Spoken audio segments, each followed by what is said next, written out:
Welcome back to CFO Weekly, where we're talking with financial leaders about how to build efficiency in their teams, create time for strategy, and ultimately get results. With your host, Megan Weis. Let's jump right in. Today, my guest is Tal Kirschenbaum.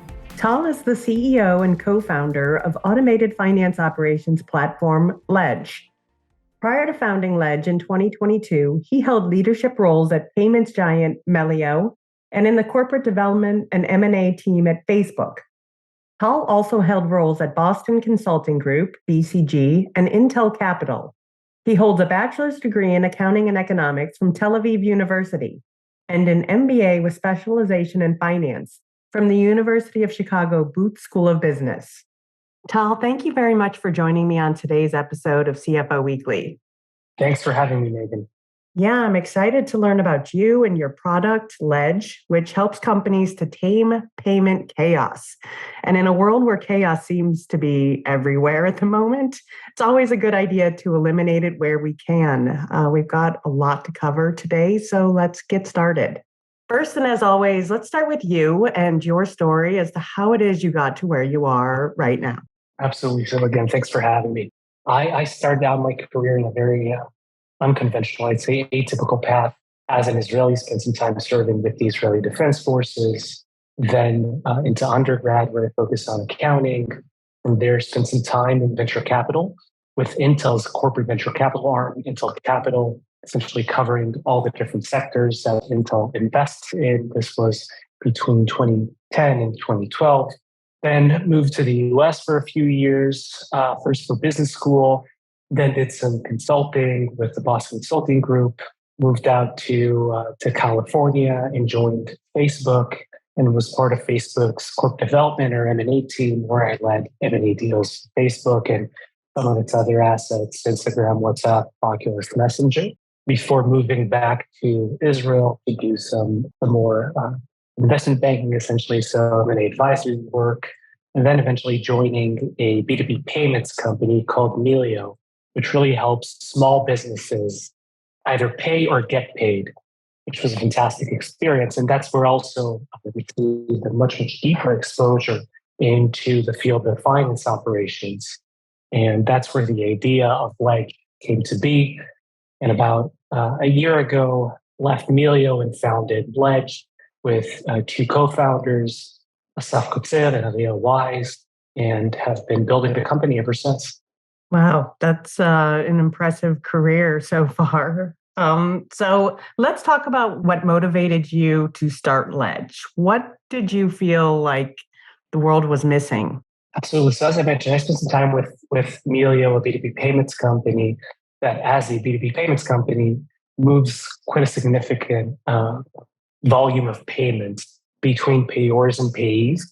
And as such, has to deal with this very complex and fragmented infrastructure between the different banks that it uses, the different payment provider that it uses, and its ERPs, invoicing solutions, and so on. And Melio had to find a way to deal with this type of a complexity, essentially finding a way to match different transactions and payments to one another, take care of various types of payment errors that are a common reality of payments, as well as simply find a way to efficiently gain control of all of its payments. So that is something I was familiar with from Melio. Melio, being a fintech company, was able to actually develop its own proprietary in-house solution for that. But over my time at Melio, I also spoke to many other companies, mostly B2B companies, but not just, who also suffered from the exact same challenges of essentially having to find a sophisticated and efficient way to manage their pretty complex infrastructure as it relates to their core payments, their core finances. And the interesting thing about the vast majority of the companies that I spoke with was that they are not fintech companies. And they, in fact, lack the same type of fintech expertise, especially as it relates to payments, to pay tech. And so in those companies, the burden falls not on engineering teams, but rather on finance teams who have to find a way to deal with this overwhelming volume of payments and transactions that they're seeing in their companies, and have to find a way to sort out that mess and ensure that a company's books are up to date, that the company isn't experiencing any type of losses, and that the company has an efficient way of just taking care of its most basic daily tasks and functions, such as reconciling payment in the company's bank accounts with whatever it's seeing in its ERP solution. So I'm just curious, is there a specific client that Ledge is better for than others? Is a specific industry, a specific size company? Is there anything that makes a company a better user for Ledge or no? Absolutely. So we tend to work with companies who are either tech companies or rely pretty heavily on tech. What we're mostly interested in is that they have a relevant set of providers that they work with, and that's thinking about the major or some regional banks, thinking about payment providers, ERP solutions, billing solutions, and so on. And the other key factor is really that they're dealing with a certain scale in terms of their activity, their business. So thinking about companies that have thousands of payments as part of their core business that they deal with on a monthly basis or more than that. Some of the companies that we work with, they have hundreds of thousands or millions of payments a month that they have to somehow process and manage, really. And that can be incredibly challenging for finance teams, given that volume of payments. And this is something, by the way, that we're seeing across a pretty broad range of sectors and industries, marketplaces, platforms, SaaS companies, and so on. And Ledge just announced a new product offering. So can you tell us a little bit about that? Absolutely. So today we're essentially coming out of a private beta with what we're calling a multi-bank treasury management solution, one that helps companies better manage a diverse banking infrastructure. So if a company works with more than a single bank, or if a company has more than a single bank account, oftentimes it could be quite challenging for a company to effectively and efficiently manage its cash positions across those different accounts, those different banks, and so on.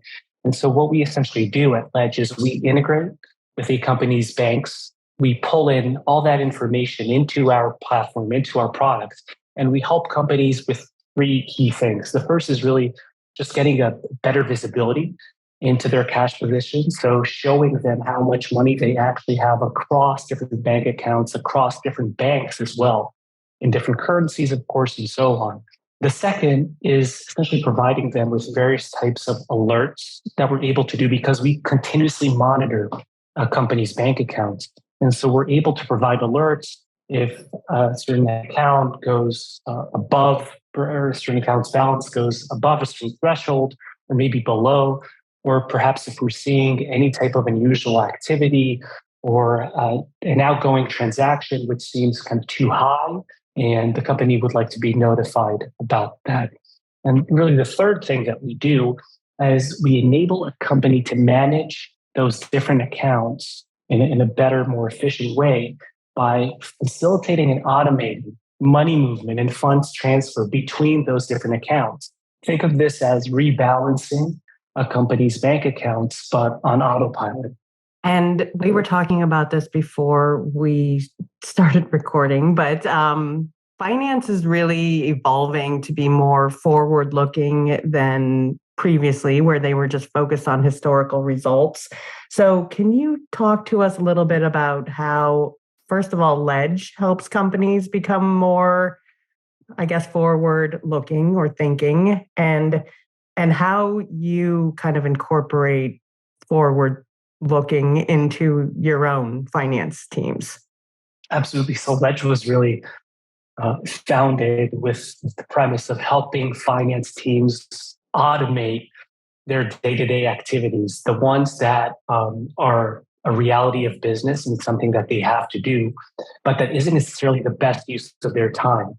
The first thing that we focused on was really payment and bank reconciliation, which of course is the process of trying to reconcile or match payments between a few different sources, such as the company's internal database or books and any type of external database, such as company's bank account, or perhaps it's balanced with a payment service provider such as Stripe or PayPal.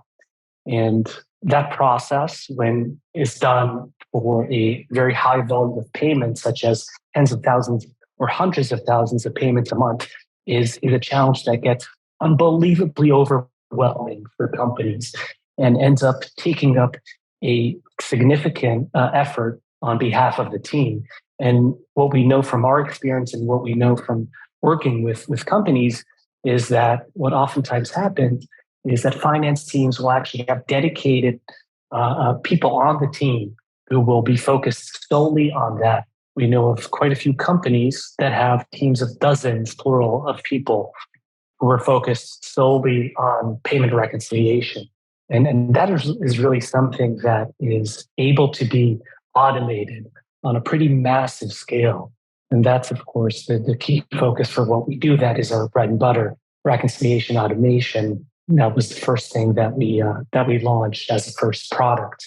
And once you are able to automate those types of day-to-day, pretty manual, mundane tasks, you're actually able to free up the finance teams to also focus on more strategic, higher value types of activities.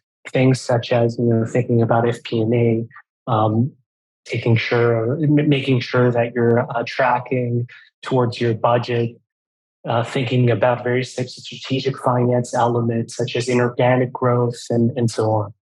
I know as accountants, we're often worried about automation and what it's going to do to our jobs. But like you said, I think it really just takes away the mundane tasks that nobody really wants to do to begin with, and frees us up to do bigger and better. Absolutely. That for us is a key part of what we're doing. It is a key part of our mission, is really to help finance teams spend their time in a much more efficient way and free up their time for those higher strategic tasks. And so that for us is a big part of our mission. Absolutely. And talk to me about the last 3 years. I've read that the pandemic sped up digitization by at least a decade. So did the pandemic period of time, did you guys have to change direction at all? Have you invested in things you might not have otherwise? How have the last couple years affected your path? Absolutely. I think what's been most apparent about the past, call it 3 years, right, since COVID-19 first started affecting our lives, is we've seen this really proliferation of both payment methods and this complete explosion in terms of digital payments, and how they've become an even more integral part of business. And we've seen that across the board. You'll see that the increase in the use of digital payment methods over the use of analog payment methods, mostly cash and checks, is just tremendous over these past 3 years. And you've seen really this shift be supported by many fintech companies. And this is across what we call the CFO tech stack. You'll see this in accounts payable, accounts receivables, and you'll see this with enabling capabilities as well, such as finance operations, which is what we do. And so for us, really the effects of COVID have simply accelerated this shift and accelerated the need for these types of solutions. And once you also see that increase in digital payments, and you see more and more companies start to accept more and more digital payments, that now they have an increased need to find a way to manage and handle that really high volume of payments. And the interesting about that increase in volume is that it doesn't quite scale in direct correlation to your team. So once you're seeing an increase in your payments, you might think, oh, well, I'll just continue adding additional resources to my team. But the reality of it is it doesn't always scale linearly. And from our experience, the more complexity that is added to a company's stack by, let's say, adding another bank account or adding another solution or another type of payment provider, then the complexity that finance teams have to deal with grows exponentially because you have to now match transactions if you're thinking about reconciliation instead of against two other sources, you now need to do it against four other resources. And that really, resources rather, and that really increases that complexity in an exponential way. And this is something that we continuously have heard from teams that we work with and have experienced ourselves as well. And I'm curious, does this sit on top of an ERP? Is it separate from an ERP? How exactly does someone go about putting this tool in their stack? Yeah, absolutely. So Ledge specifically is a tool built specifically for finance teams, which is to say it doesn't require any involvement on behalf of a company's engineering team or on behalf of their IT team. Rather, it is a team that it is a tool that finance teams are actually able to use and implement and configure on their own. Oh, wow. So essentially it plugs in and connects with a company's existing ERP solution, with their existing bank providers and payment providers and so on to, in a way, help the company manage those separate providers. But what we constantly like to refer to is it essentially turns a company's existing infrastructure from individual components. So it turns them from individual musicians into a band and really helps the team manage those providers as one unified stack in an automated way.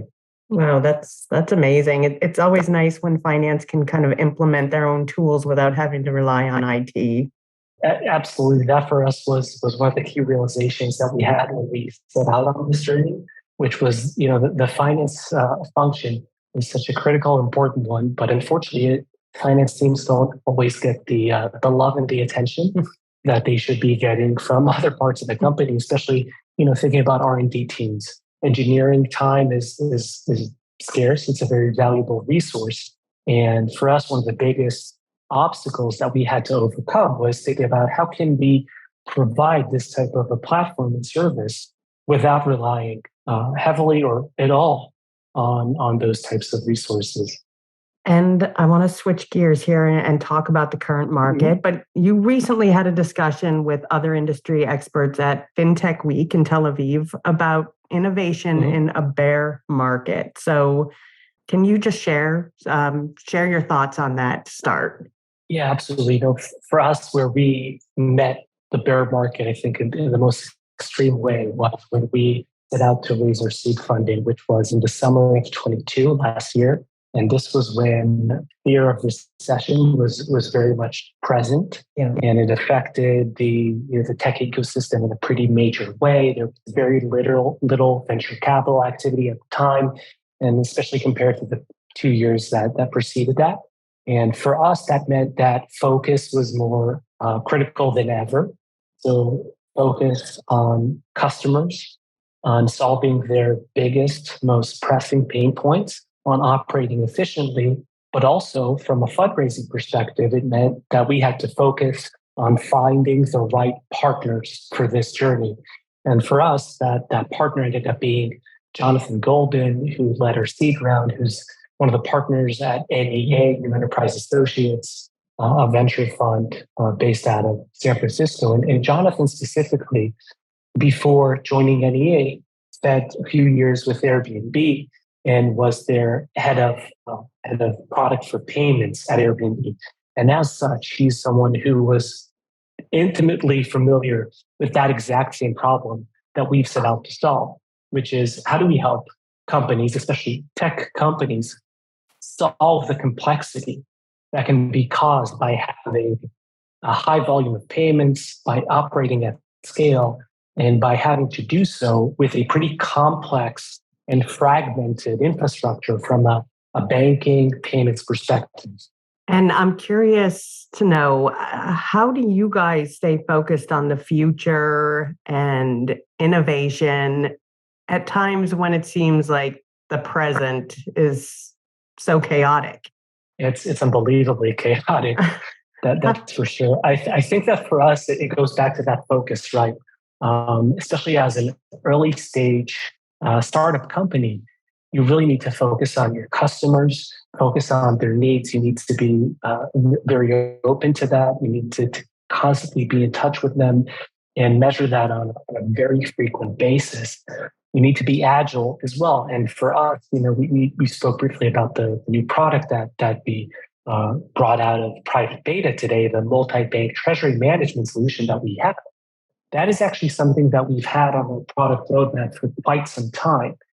But we actually chose to accelerate our roadmap as it relates to that product, given everything that's been going on over the past few weeks in the banking ecosystem. Thinking about SVB going into stewardship, thinking about Credit Suisse, thinking about Signature Bank, FRB, and a few other banks that are now being put under pressure. And that has really led to many different tech companies, ourselves, by the way, included, to put an increased focus on a multi-bank strategy. So essentially opening up and starting to operate with additional banks and diversifying the risk that can be caused by having only a single bank that you work with. And so that is really something that started happening in the market over the past few weeks. We of course noticed that, had to deal with that ourselves, but also we're very much attuned to what we heard from our customers that we work with, who said, well, we're now rushing to open up additional bank accounts, but that creates some additional complexity for us. We're having a harder time simply having control and the same amount of visibility that we had before into our bank accounts. And that's why we had to find a way, or we wanted to find a way to address that need, to address that pain point that we heard. And so we simply chose to accelerate our product roadmap as it relates to that specific area. And we were able to launch this new product in a very, very short time frame.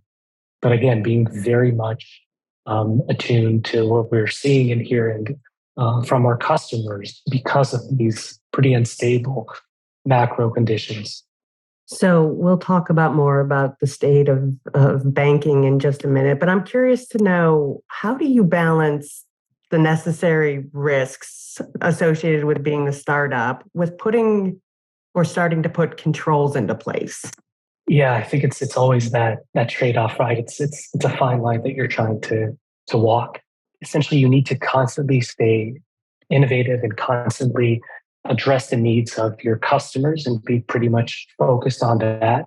And you need to do that in a way that still maintains the stability of your business, right? And so for us, it's this constant movement forward together with us checking how we're doing. So thinking about our own resources, our own capabilities, our own roadmap, our own strategic plan, and constantly checking our refined and perhaps tweaked direction sometime with our ability to execute. That's something that we constantly do. So whether that means reevaluating our hiring needs and our broader strategic plan on a much shorter basis and more frequently than we did before. And that for us has really been what we've been using and doing over the past few months.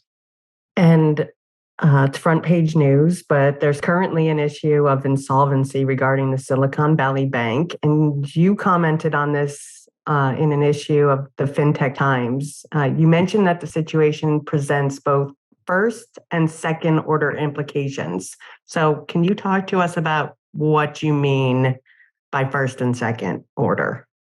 Sure. I think, in terms of first order implications, there are the direct customers affected by this.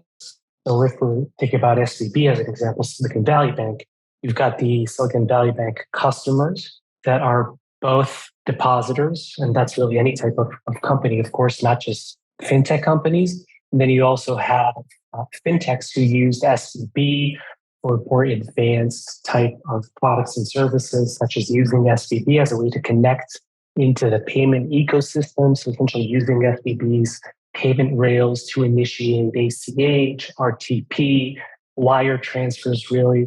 And companies of both types, both the general depositors as well as the fintechs, were affected by that. And they really had to find a way of trying to augment that provider that's now been put into stewardship by going to other banks. So for the general depositors, the general SCB customers, this was something that was, I'm sure it wasn't a pleasant thing to do, but it was something they had to do, and it wasn't too difficult.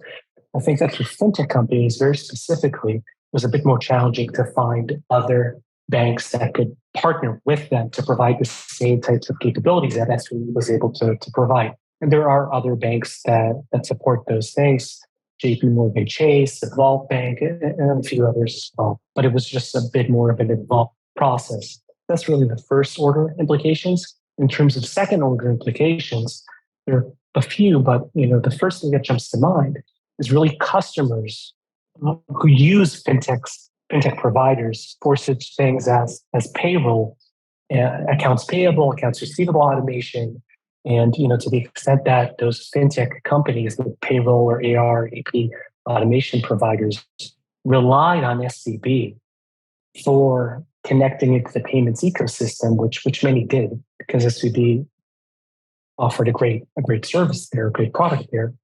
That I think those companies are probably now facing various challenges in terms of their ability to continue operating. It's a question of, can their existing payroll provider continue actually making payroll in a given month? And that's something that was pressing a challenge, especially in the first week after SVB went into stewardship. Do you have any thoughts on what alternatives those companies might have? Absolutely. I think, as I said before, I think quite a few other banks also provide the same types of services. So JP Morgan Chase is one, Vault Bank is another, and there are others. And the payment ecosystem today is in a place where you've got quite a few players who provide similar services, and you're able to augment a provider if one does find itself in a difficult position, such as what happened with SVB. And I think it's always good to have those redundancies in place. And some of the more mature fintech companies already have those things in place. But we've also heard of other companies. And I think one example would be Rippling, which is a payroll provider who actually came out publicly during this crisis and said, we use SVB as a way to connect into the payment rails, into the payment ecosystem. And when SVB went into stewardship, Rippling had to find another partner bank. If I'm not mistaken, it was JP Morgan that they ended up partnering with to ensure that they're able to continue serving their customers. Rippling was able to continue serving its customers and actually making payroll for them. And what advice would you give listeners who are currently considering starting to automate their payment ecosystem? Where do you start with something like that? Absolutely. So there are really different types of solutions like that. You can think about trying to automate vendor payments, generally speaking, and that's various types of vendor payment solutions. And they really range depending on a company's size. For smaller businesses, they can use a solution like Camellio, or I spent a few years. Larger companies can use a solution like AvidXchange or Tipati and really help finance teams with automating those processes. On the spend management side, helping employees have a more efficient way of really transacting and doing various types of business-related expenses and getting reimbursed for that. Then you have various types of expense management solutions, such as mesh payments, Brex, Ramp, who all provide really fantastic products. Some of them without charging a fee to their customers. And I think that as finance teams look to create those redundancies in their stack by adding additional banks, perhaps, or adding additional payment providers such as Stripe, PayPal, Adyen, and maybe some of the various buy now, pay later solutions into their stack. The key thing that I would focus on is really finding a way to create that redundancy, to build that redundancy, but doing so in a way that doesn't increase complexity for your team in a way that's going to be unsustainable and unmanageable. And I'm just curious to know what your vision is for Ledge's future. So Ledge, thanks to the fact that it is integrated with a company's essentially entire banking, payments, and data infrastructure, is really in a unique position where it's able to offer and really support finance teams with many of their most common tasks that they have to do as part of their business, as part of their jobs, really. So, and that is really the future for Ledge, is really serving as a main command center, if you will, or operating system that helps them to automate and support them in most of their activities. And lastly, as a finance leader and an entrepreneur, what is it that keeps you motivated? For me personally, I think for my co-founders, for the broader team here as well, for us, it's really about how can we help someone else do something. In our case, starting with reconciliation, but then moving on to managing a company's finances and managing a company's payments in a more efficient, confident, independent way. So how can we do those things? How can we really help finance teams, in our case, do their jobs in a better way, in a way that they frankly should be doing given where technology is? I think we operate in a pretty interesting space, and finance people specifically have been looked over in many ways. And technology has made lives much, much better across different parts of businesses and have somewhat looked over the finance function. And we're seeing over the past few years how that's being addressed as well, and how technology is finally catching up to that as well. And we're seeing this space of the CFO office essentially be disrupted, and we're seeing just a fantastic amount of innovation in that space. And that's something that we're incredibly excited to be a part of. Tal, thank you very much for being my guest today. Thank you so much, Megan. Enjoyed this conversation. Thanks for having me. Yeah, I really enjoyed speaking with you, and I appreciate you taking the time to be here with us today. And I wish you and Ledge all the best. And to all of our listeners, please tune in next week. And until then, take care. If you're ready to boost efficiency and streamline your accounting processes at significant cost savings, it's time to talk with Personiv. Their people-powered solutions have transformed the delivery of back-office tasks and general accounting functions for decades, partnering with clients to provide everything from accounts payable to payroll services. See what Personiv can do for you by visiting personiv.com. You've been listening to CFO Weekly, presented by Personiv. Please subscribe wherever you get your podcasts to hear all of our episodes. Want to learn more? Check out personiv.com. Thanks for listening.